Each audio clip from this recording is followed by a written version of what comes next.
Welcome back to The Short Game. This is a show about short video games, games that respect your time. I'm Reagan Kelly, and I'm joined by all my awesome co-hosts this week.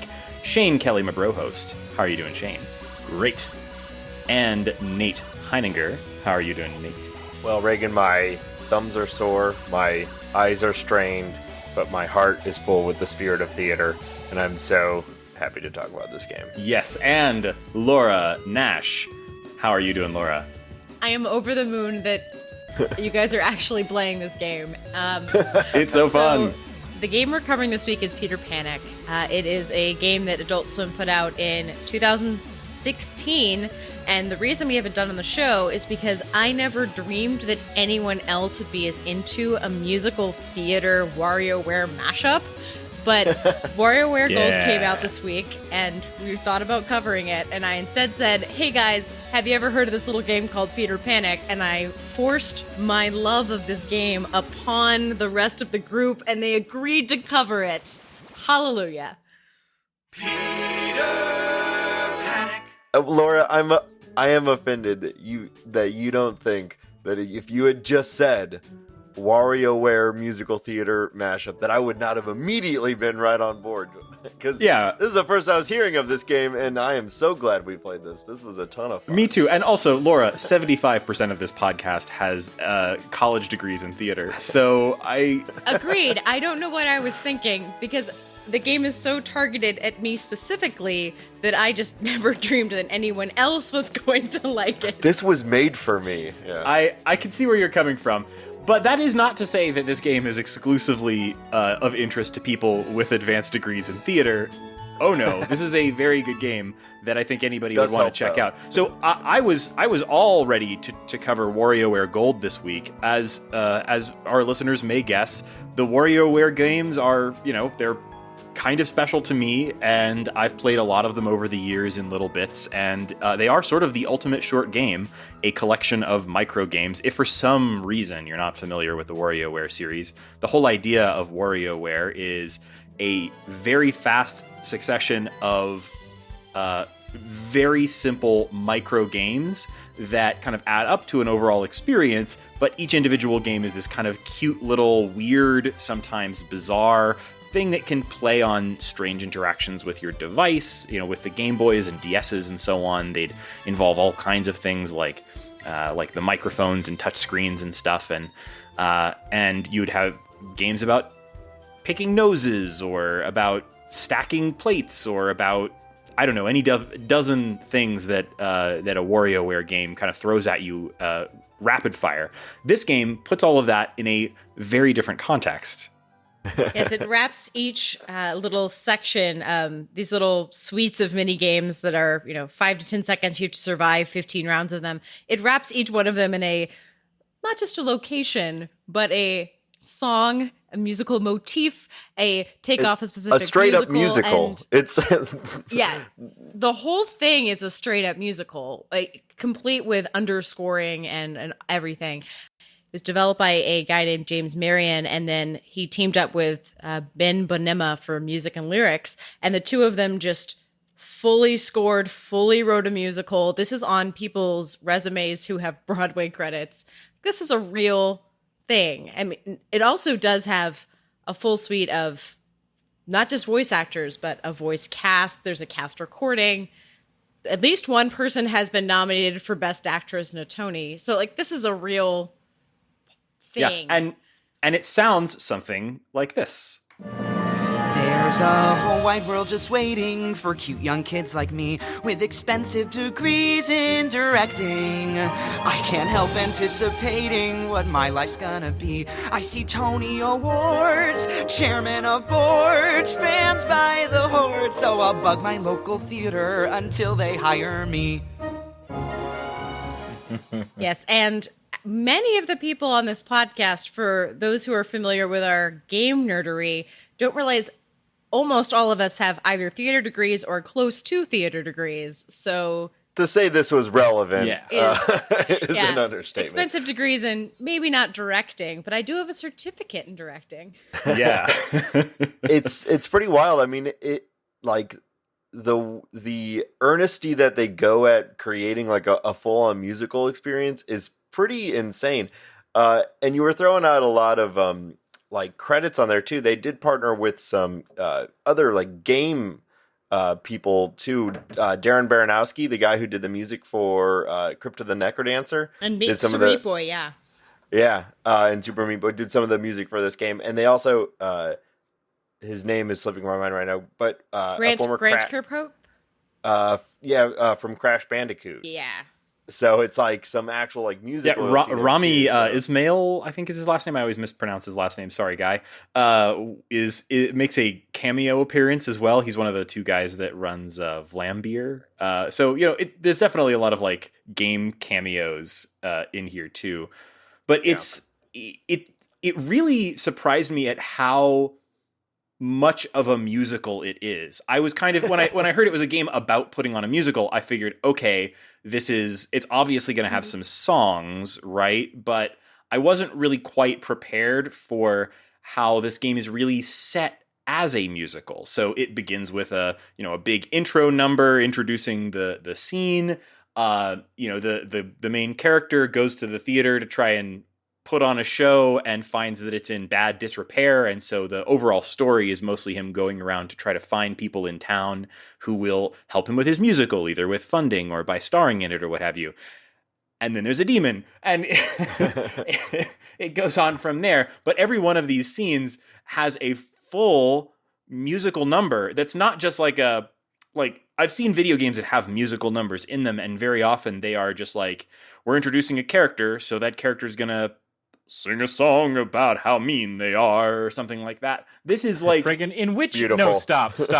I gotta interrupt you there. In what video game is a character introduced by singing a song about how mean they are? Because I want to play that video game. I am going to link now. I am going to link to an episode of Laser Time. If you guys don't listen to Laser Time, it's one of my favorite podcasts. They did a whole episode maybe like a month ago that was like a entire episode on video games with musical numbers in them, or I think it was specifically on musical boss battles, and they had like a whole list. So it's not utterly unique, but like they're out there. You just have to turn over some rocks to find them. Well, what I was really surprised about was not just that it was musical, not just that there's a big demonic twist, Lovecraftian theme. Yeah, what the hell was musical. that? Why is there a demon in this game? It's wonderful. It's wonderful. But not only that, but it's super dense in the jokes.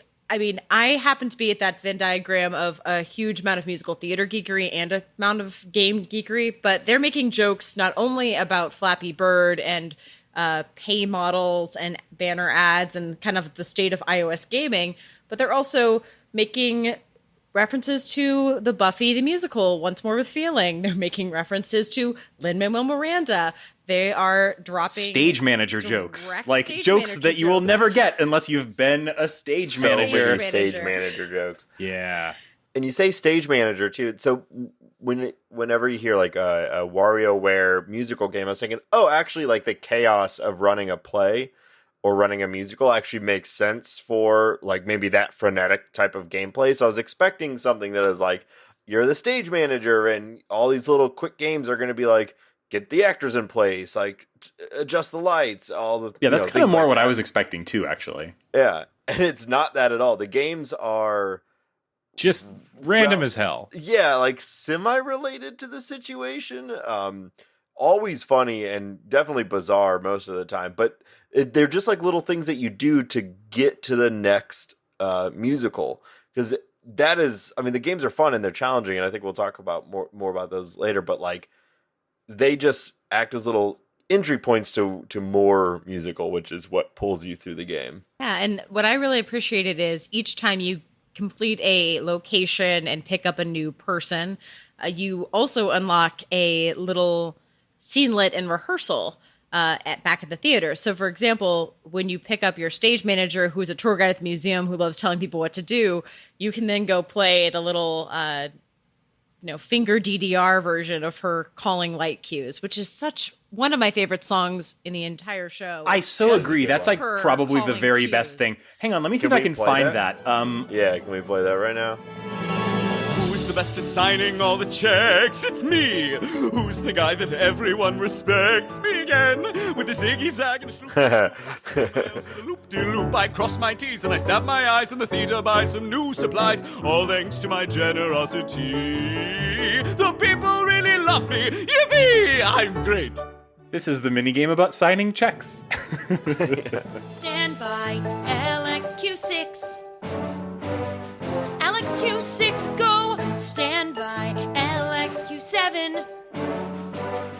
LXQ7, go! Stand by, audio 2 and 3, scenic 4, and LX8 through 10. Scenic 4, go! LX8, go! Audio, go and go and go! I love that.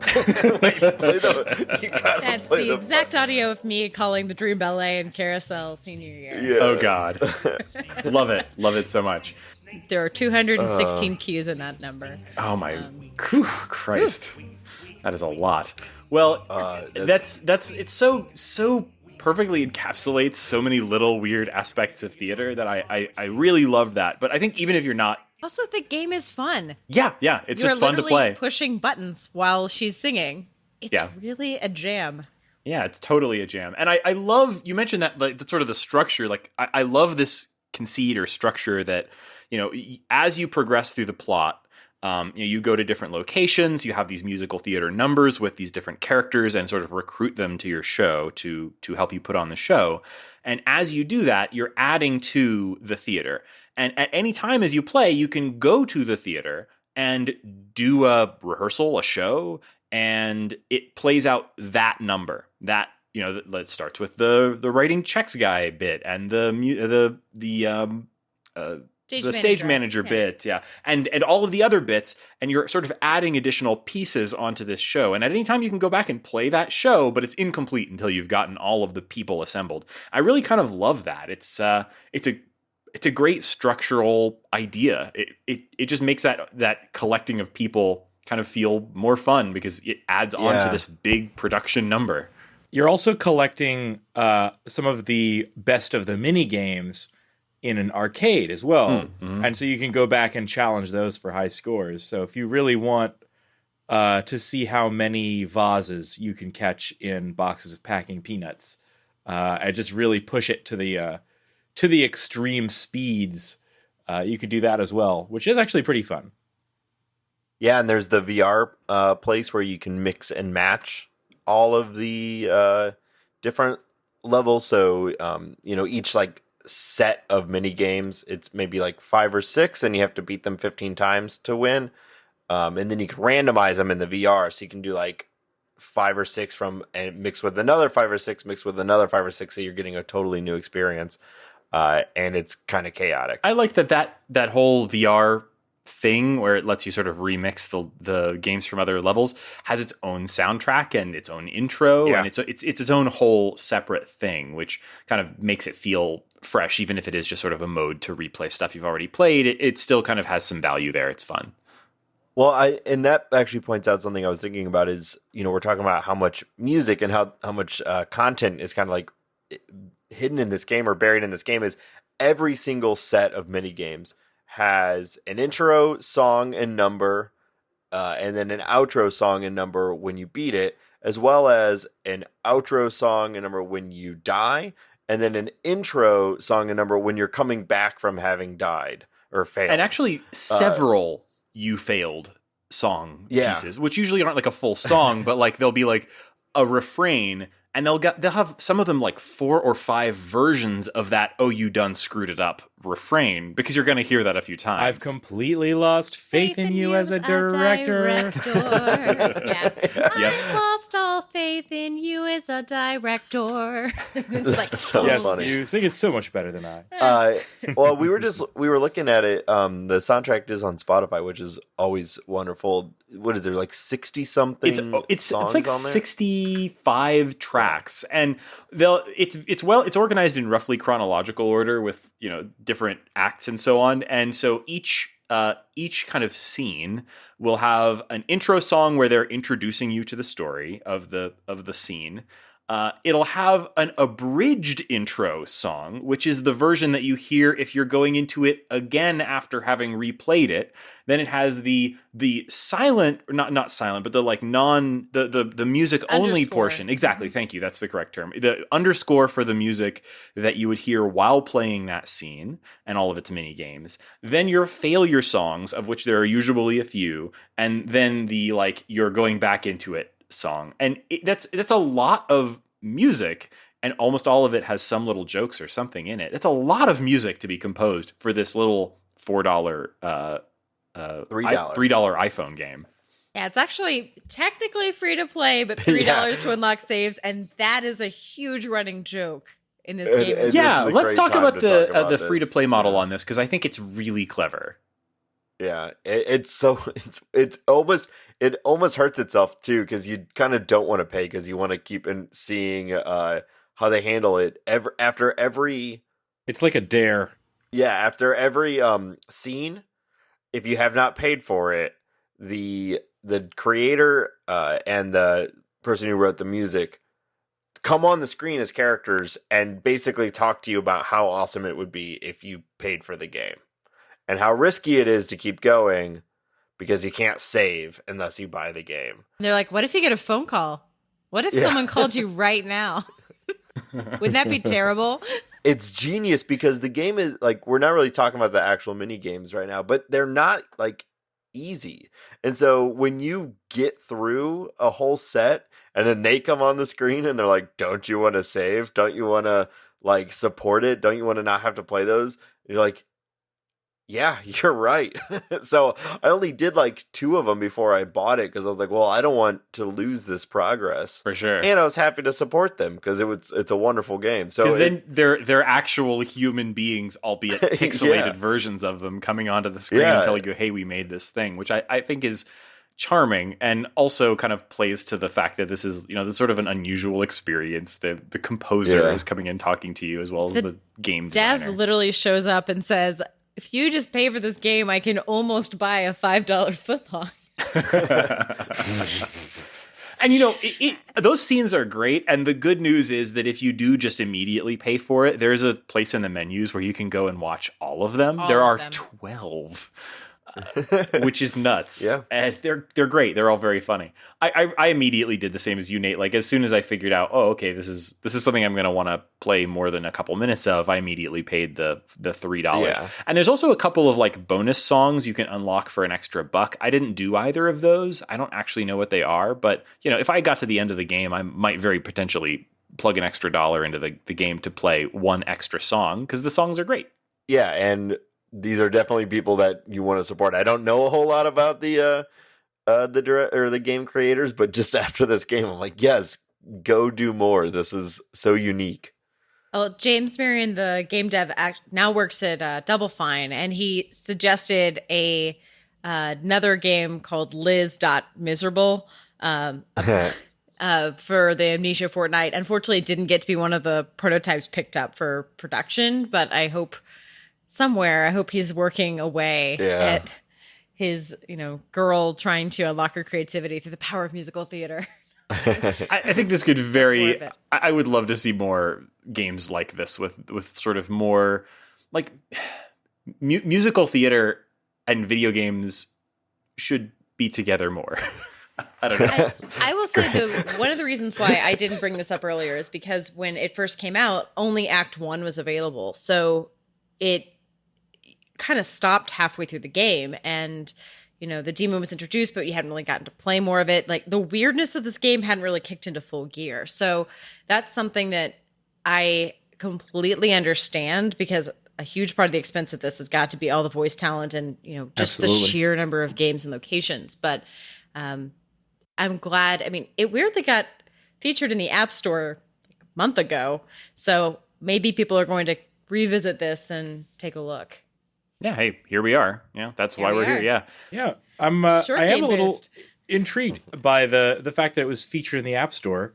I wonder what brought that back into their minds, because normally they're featuring the latest and greatest. And I should mention, this game is not optimized for the fancy new screens on the iPhones. So something else seems to have brought it up Looked their, just into fine their on my like Plus phone, but yeah, I don't think it's probably quite optimized for the X, 10. Yeah.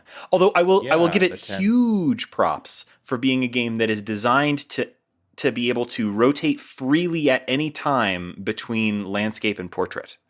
Oh yeah, that is very nice. I didn't even try that. That Yeah. would probably make some of the games easier. You can literally rotate it at any time between landscape and portrait. All of the mini games are square and have a frame around them. And so you can rotate the screen Smart. at literally any time, and the mini game itself doesn't care. It's perfectly fine. And the game plays fine in portrait mode, but there are certain screens like the navigating around the town mode where it just worked better in landscape mode. So I'd turn my phone and it would instantly rotate, and there I was in landscape mode. And then when I was playing the mini games, I usually would rotate to portrait because I'd be holding my phone in one hand and tapping with the other, and that seemed to work really well. I love when games do that sort of, I don't know what if you call that responsive design. I think that's like a term of art that probably isn't quite the right one, but like that sort of like That's not the right one. it's not. But that immediate response to like, I want to turn my device around. Boom. Adaptive, yeah. Exactly. Love it. It's great. So I was really, and it's also like definitely not an easy tech problem to solve. Like being able to rotate your whole game and relay out the UI instantly for two different layouts. That's awesome. I mean, just getting that to work with audio, as someone who's done iOS games, they do not play well together. So getting that to be as seamless as it is impressive. Yeah, it's a very impressive little piece of tech with this. And obviously, I think probably the most impressive thing about this game is just its composition, its music, its lyrics. The programming of it is obviously like good and competent, but like when I rotated the device and it immediately reoriented, I was like, oh, they really cared about this. Yeah, with these, I get so into like the groove with these types of games because you have to focus so hard. I had it in portrait mode, played in portrait mode for like the first hours playing, and then we were doing mini games, and I tried doing it in landscape, and it was immediately like, I'm not ready for this type of change, even though it's just how I'm holding my thumbs. I'm like, nope, I'm too hooked with my one hand and my thumb exactly right here because these mini games are so fast and so repetitive. You have to like memorize it. I really found that like some of them I couldn't manage unless I laid my phone down on a desk and was tapping with 3 or more fingers. Oh, Just that's tap, funny. tap, Yeah. tap, tap, tap. Yeah. Yeah. And I'm curious what you guys' favorite location/scene ended up being. I know Nate and I got a little farther than. Yeah, I haven't quite completed the show yet, but I really loved the like, what did they call it? The magic, like the school scene with where the demon was possessing the teacher, and it became sort of a Magic School Bus parody, but with like really good music. Hang on, I'm going to play that here real quick. Mother said to fear the demon, don't believe a word he speaks. If you do, then when you're dreaming, all you'll hear are awful shrieks. Oh, we don't need the shriek solo. That was... Beautiful. You got the part. Oh, thank you, Peter. You know, I'm 18 and... What's going on? She's getting possessed by the demon! You should have listened to your mothers and feared me, but in one ear and not the other, you did me instead. Now this magic bus is under my control. I'll take great pleasure in consuming your soul. Peter, you're first. I've got the theater thirst. I'm gonna pay the toll rent, and I won't stop till you're dead. On today's episode. It's raining men. I love that. I've got the theater thirst. It's so good. The demon hates like a theater, Meatloaf but song. I don't know. Maybe The demon is a complicated soul. I won't spoil the It really plot is. for you guys, but the demon has some trauma in his past.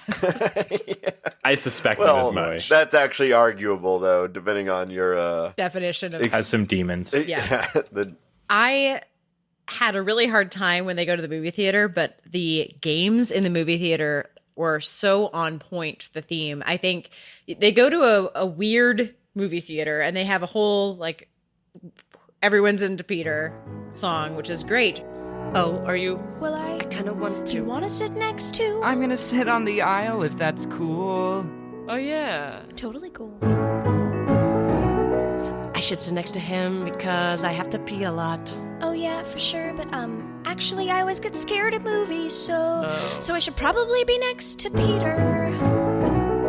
Problem being, if the demon comes, you know I should Really be think the there demon's to showing protect up in Peter. this theater? You never know. I'm just saying, shouldn't Yeah, I take hear what you're chances. saying, but I think you're being a bit ridiculous. Okay. If we all just acted like adults. Oh my God, we forgot the popcorn.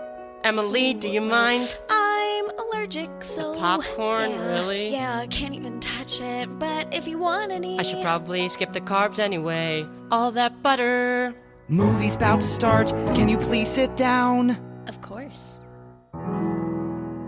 Damn. What I loved about the movie theater was you play games like tapping to make people move closer and closer to the screen so they can glare at each other in close up. You play like sniper games, you're dodging cars. All of them are action movie things. Tons of things you've seen in games before, like jumping on transit, but the jokes are on point. That glare mini game I was atrocious at, but I also couldn't stop laughing because every time you tap, one of the two characters moves up and goes doom, doom, doom, doom, and then they just stare at each other and slowly go off screen. It's like a 10-second mini game, and again, one that killed me so many times, but I loved the concept. I didn't like the song for that one as much, but the underscore is so movie trailer. Is that this? Yeah, just the movie trailer score. I like the title on the soundtrack. This is called Pirates Intercepting Knights of Dark. Yep. It's every trailer you've ever seen. I think this just showcases how like orchestrated it is, right? Yeah. How produced. Yeah. Well, I'll go ahead and cut that off. But yeah, there's so many, like, all the songs that play underneath the activities, underneath the mini games are excellent. I really, I didn't love all of the games for the video game studio scene, but I really did like the music for it.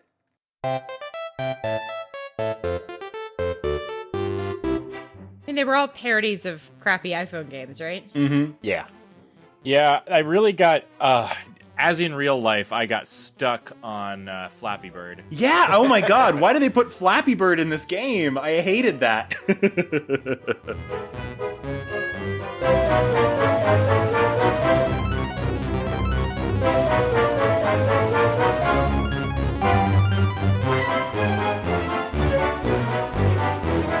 I really like that. Yeah. So great music underneath all of the mini games, in addition to the full like musical theater songs. They're all really fun. So I want to say first of all that I probably would not have gotten all the way through the game if I wasn't playing it with Molly the entire time. She's a lot better at these little Twitch games than I am. So we'd kind of pass the phone back and forth. And it was like watching a TV show and then having a really difficult little game in between. So it was a good game to play with someone. And one of my favorite songs in the game is actually an instrumental, but it's one that Danny Baranowski did, and just such a huge fan of him. It plays at the end of the game, and if you're a fan of Crypto the Necrodancer, then this will sound super familiar to you as well. The name of the song is Best Party Ever Cast Party.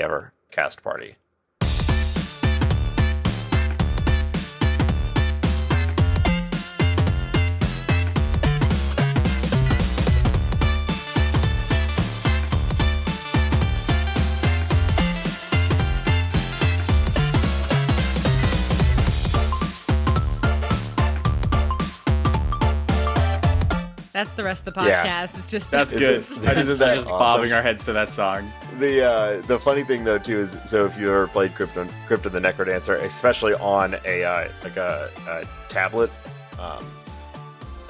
you know that you're like, that game is a rhythm game. Everything has to be tapped on the beat.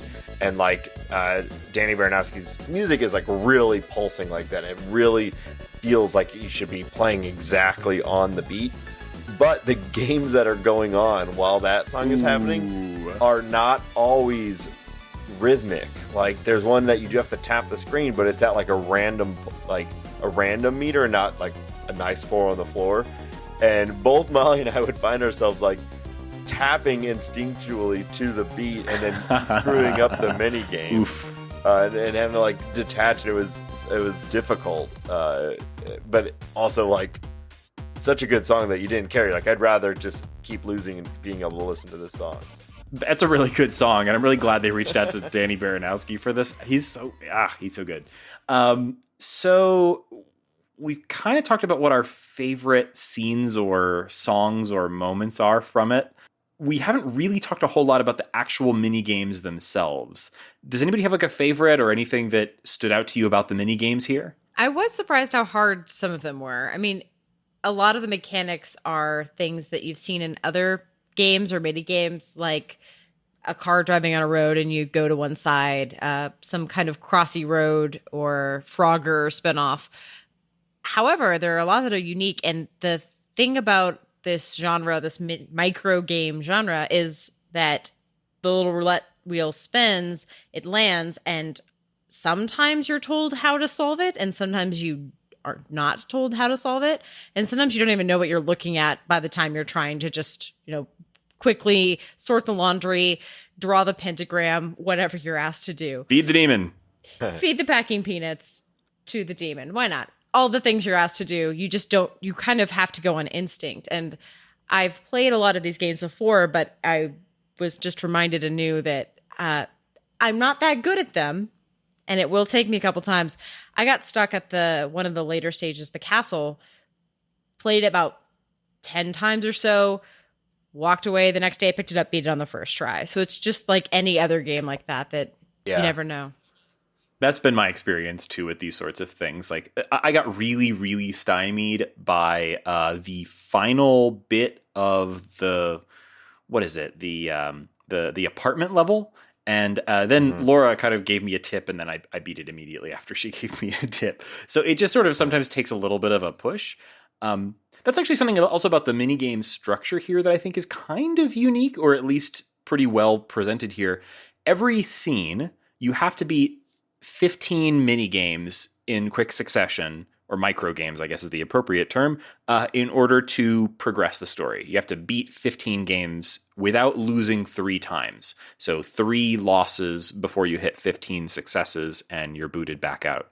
And then usually the 15th one is a unique one. So it'll be a random shuffle through a selection of mini games. Usually there'll be some variations.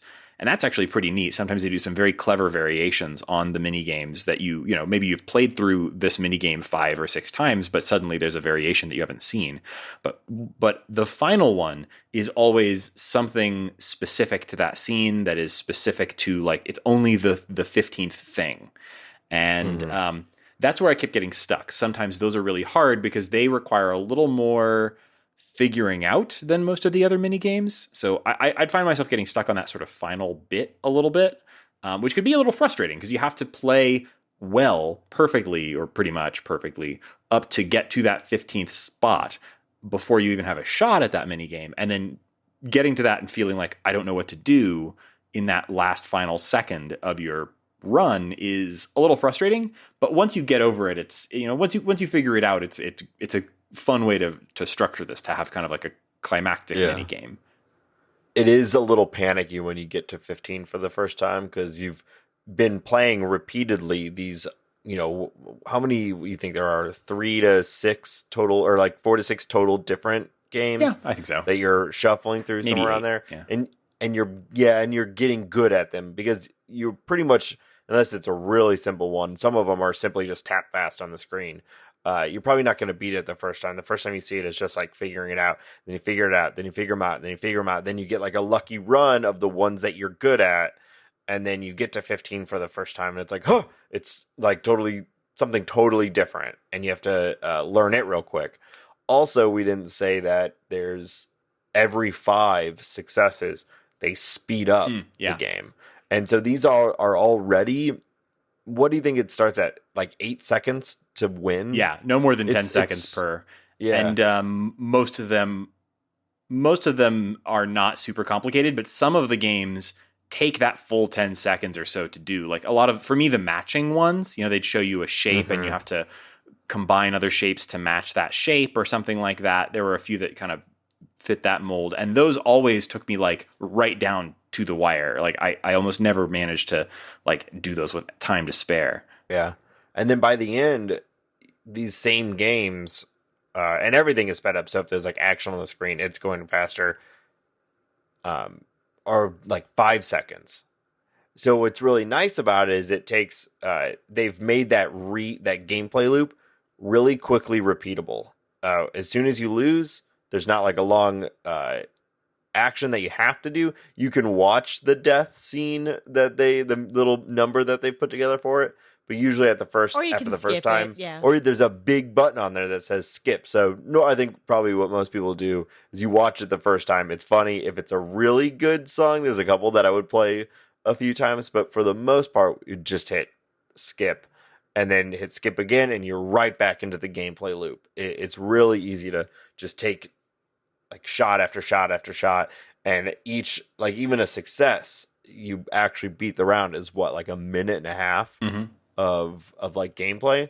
So this definitely fits our mold for a lot of reasons, but it makes it really easy to put down, like, oh, that one was really hard, I'm gonna put it down for 20 minutes and then, or the next day or whatever. And like most Twitch puzzle games, just a break can sometimes make you so much better than just like hammering away at it for until you're frustrated.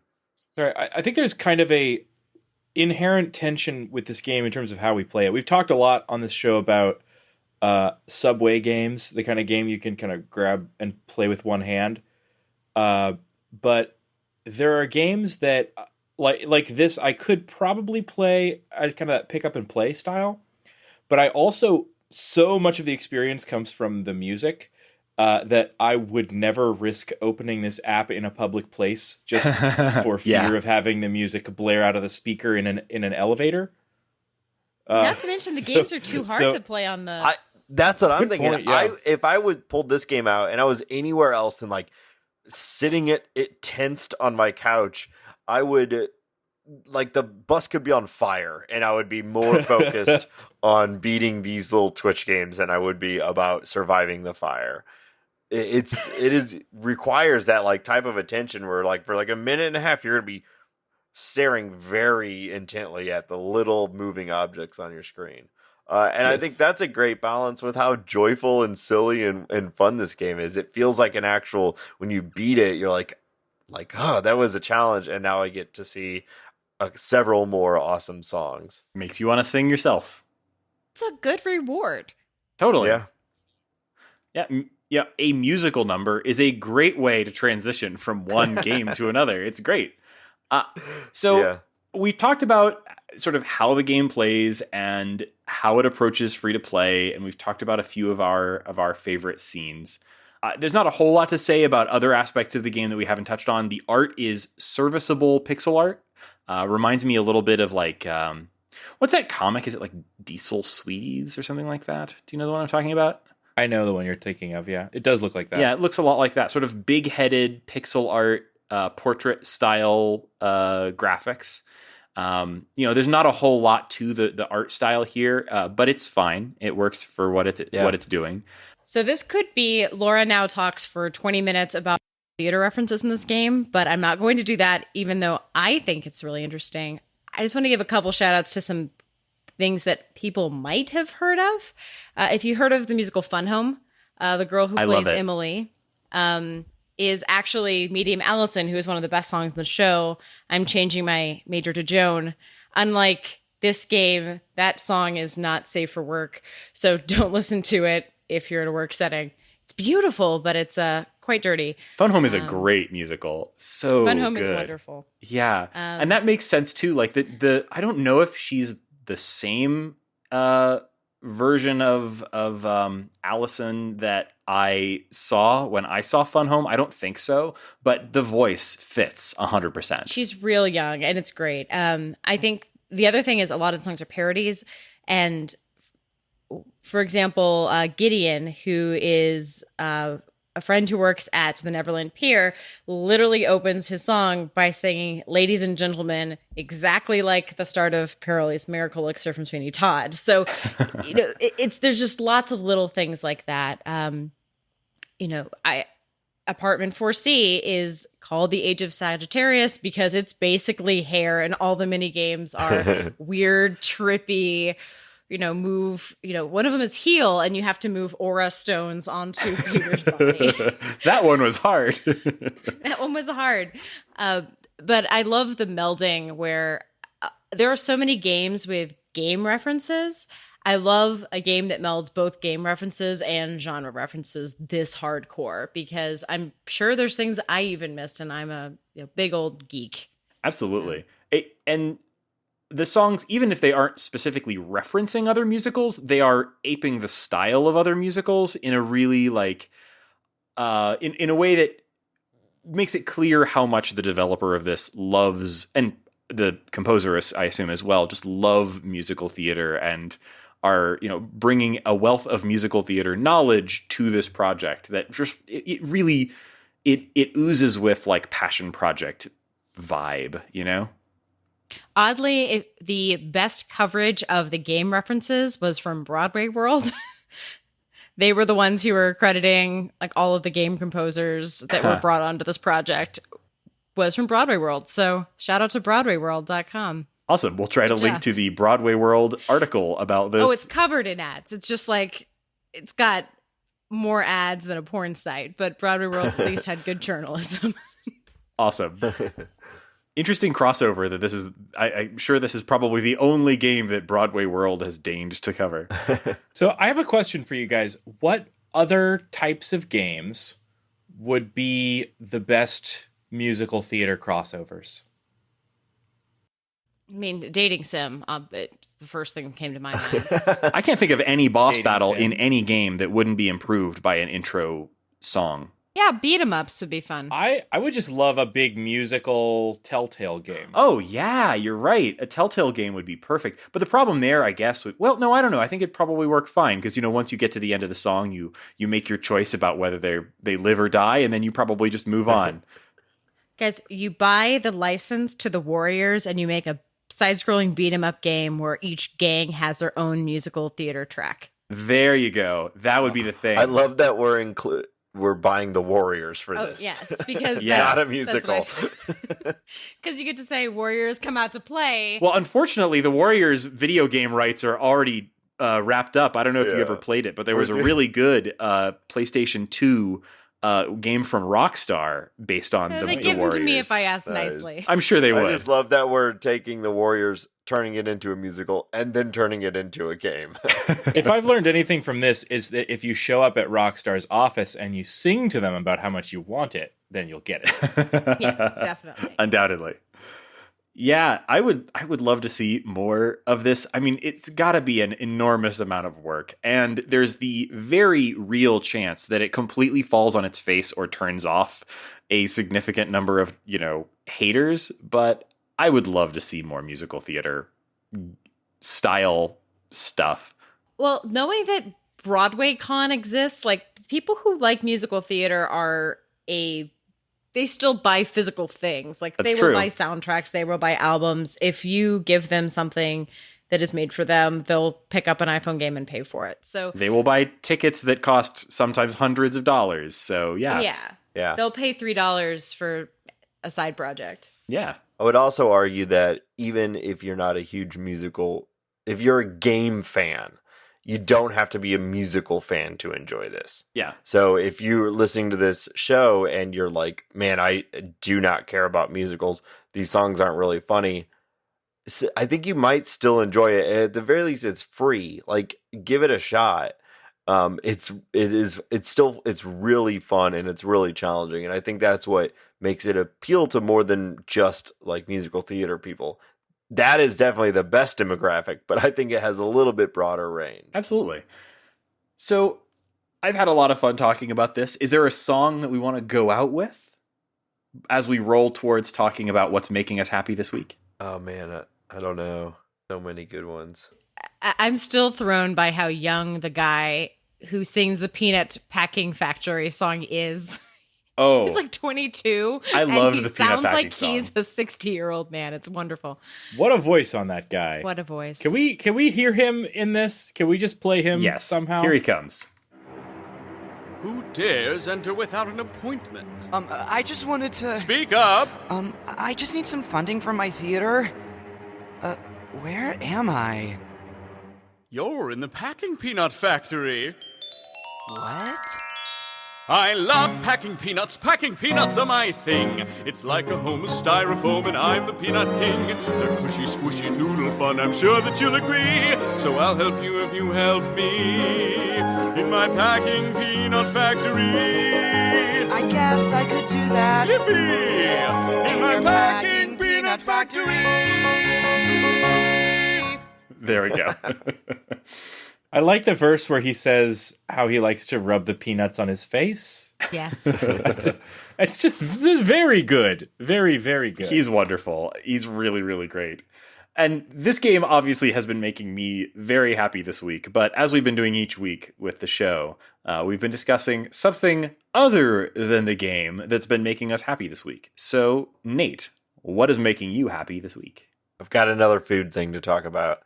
I got a sous vide a couple weeks ago. Are you familiar with what that is? Vide?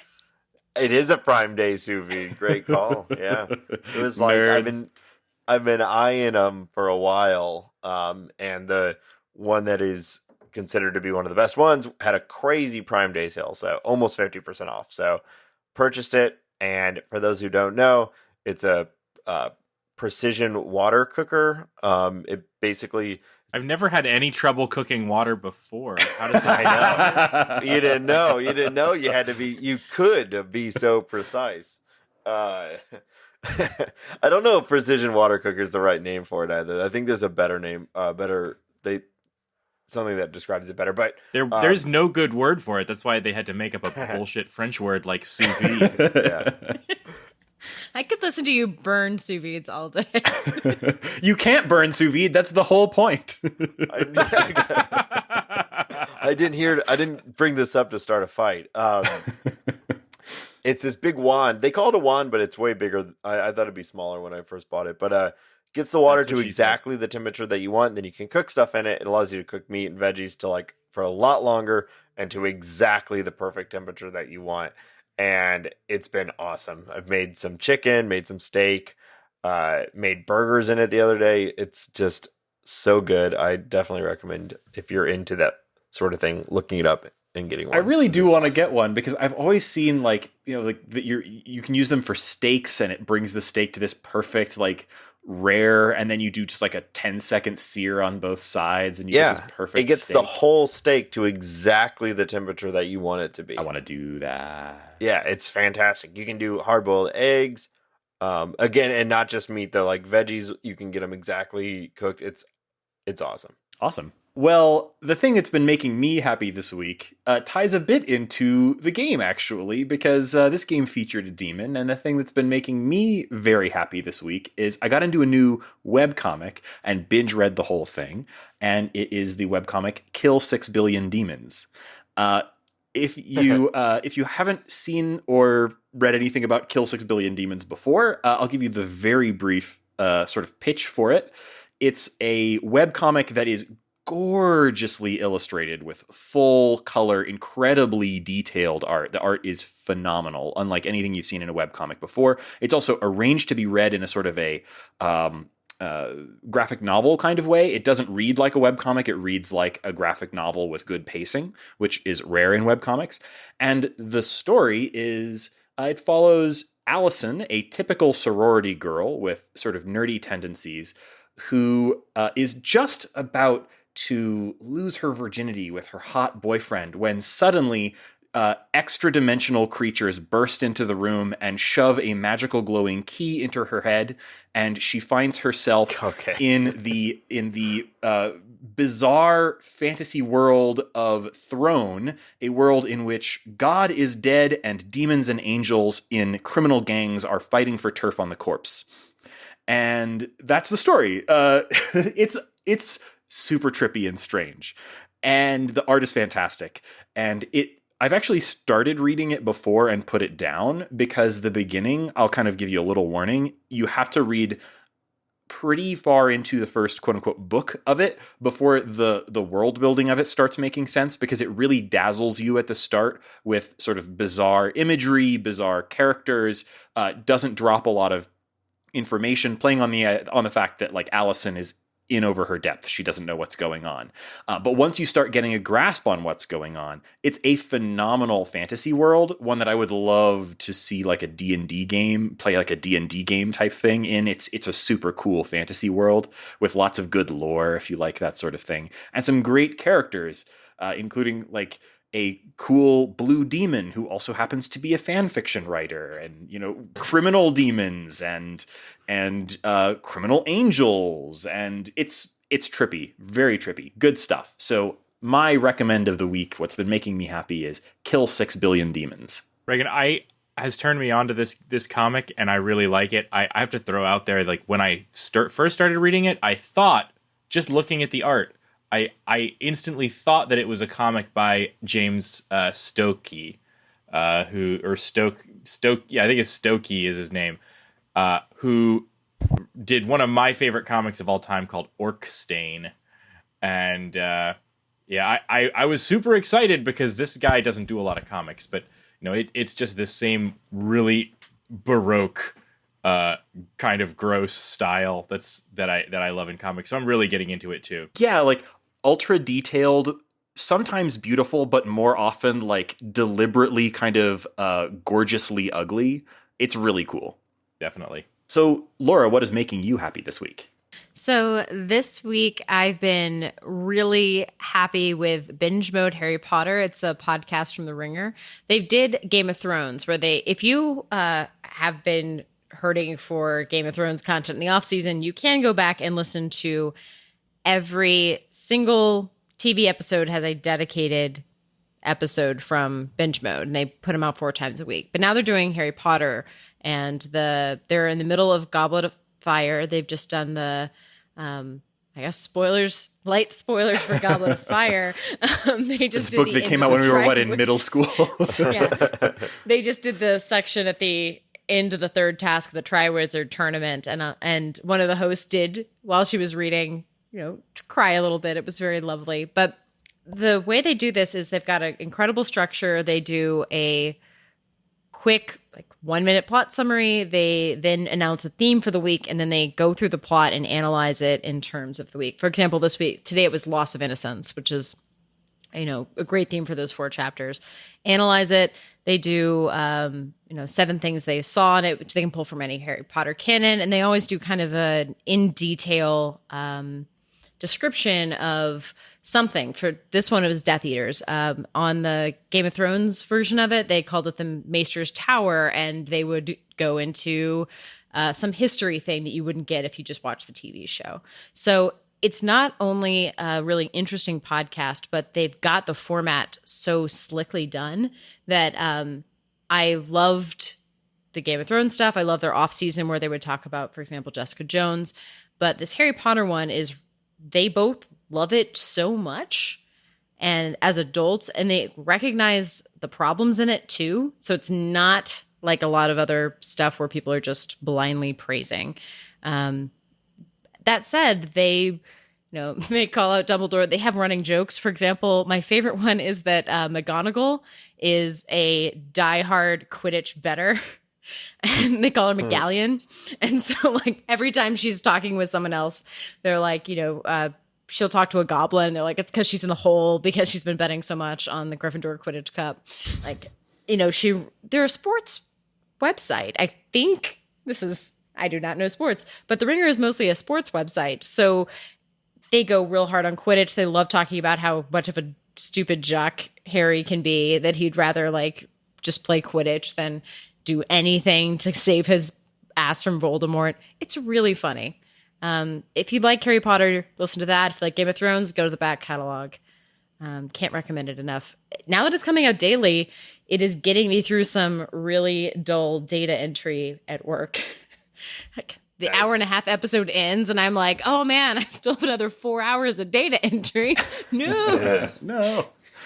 And Shane, what is making you happy this week? This is going to be a personal one this week because I haven't had that much time for the broader world of media. But the thing that's making me very happy this week is my boy turned 1 just a couple days ago. Woo. We had ourselves a little party. My wife planned this amazing birthday party for us, and shared it with his little cousin. I didn't know that this was a thing, but everyone I've talked to did know that this is a thing. Of something called a smash cake. Yeah. You guys know smash cakes? Okay. So a smash cake, for people like me who are uninitiated, is basically you just get a small cake and you put it in front of your baby and you let them just sort of smash it and make a huge mess. And it was the cutest thing I've ever seen when he did that. And so, this is just me going on and on about my offspring, but he's getting bigger and he's so much more of a little person now. He's got all his little wants and desires, and he really communicates them. He's starting to do a little teeny tiny bit of talking and an awful lot of pointing and grunting, and it just really makes me happy. So that's my week. Awesome. He's a good boy. We all love him.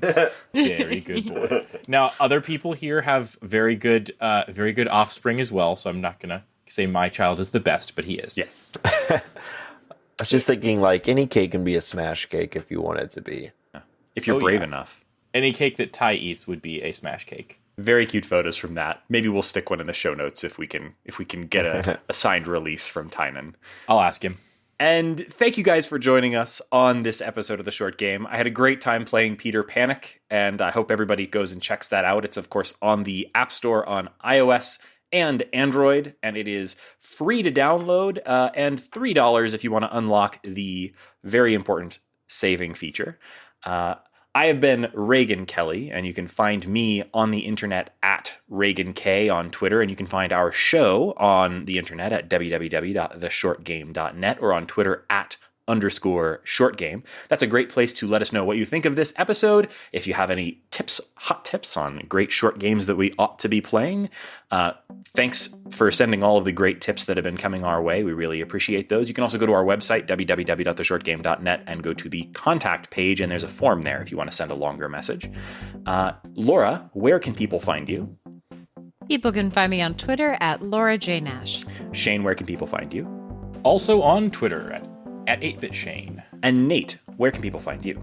You can find me on Twitter at NateSTL, and also I'm happy to do my favorite thing on the show, which is talk about a good review that we got from someone. So I want to give a shout out to Bring It Drew192 from the UK. International, y'all. They say, easily my favorite podcast. Well, Drew192, you are easily my favorite person. Thank you for your wonderful review. We really, really appreciate it. Said a lot of nice things. And if you're out there listening, we'd love to hear from you as well. iTunes reviews. Yes, leave us a review on iTunes if you can. That's the best way to support the show. As you've probably noticed, we don't do a Patreon. We don't play ads. We don't do any of those traditional podcast things.